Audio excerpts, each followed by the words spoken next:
અંકલેશ્વરના જૂના દીવા ગામે રામજી મંદિરની પાછળ તળાવ આવેલું છે.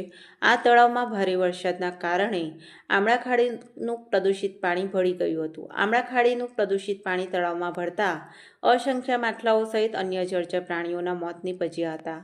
આ અંગેની જાણ થતાં સરપંચ અજીમા માંજરા સહિત ગ્રામજનો તળાવ પર દોડી આવ્યા હતા. જોકે ગામના ખેડૂતોના ખેતરમાં પણ પ્રદૂષિત પાણી ફરી વળતા શાકભાજી સહિત ઊભા પાકને નુકસાન થવા પામ્યું છે, જેના કારણે ગ્રામજનોમાં ભારે રોષ ફેલાયો છે. સાથે તળાવમાં જળચર પ્રાણીઓના મોતના પગલે રોગચાળો ફેલાય તેવી ભીતિ સર્જાઈ છે. ત્યારે આ અંગે જીપીસીબીને જાણ કરવામાં આવી છે.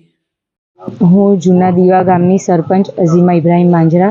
અમારે ત્યાં રામજી મંદિર પાસે જે તળાવ આવેલું છે ત્યાં આમલા ખાડીનું પ્રદૂષિત રસાયણવાળું પાણી આવવાથી હજારો માછલાઓ જીવજંતુઓનો નાશ થયો છે અને તેના કારણે થોડું આરોગ્યને લગતી પણ સમસ્યા ઊભી થાય એ રીતનું પરિસ્થિતિ સર્જાય છે. મારી વિનંતી છે જીપીસીબી અને આરોગ્યવાળાને મારી વિનંતી છે કે અમારા ગામમાં આવી અને અમારી સમસ્યાનો નિકાલ કરે. મારું નામ ઇબ્રાહીમ માંજરા છે.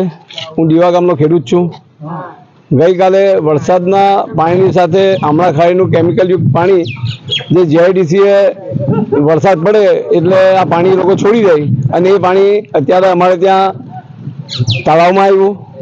એનાથી ઘણી એવી મચ્છીઓ મરી ગઈ છે અને આ જ પાણી અમારા ખેતરોમાં પ્રવેશ્યું છે. તો ખેતરોમાં જે શાકભાજીના પાકો હતા એ પણ નાશ થયા છે. શેરડીએ નુકસાન થયું છે અમારું. તો અમારી વિનંતી છે સરકારશ્રીને કે જીઆઈડીસીના અધિકારીઓને કે જે આ ફેક્ટરીઓ પાણી છોડે છે એ લોકોને સખતમાં સખત સજા કરે અને એમને કાયદાકીય રીતે એમની પર પગલાં લે.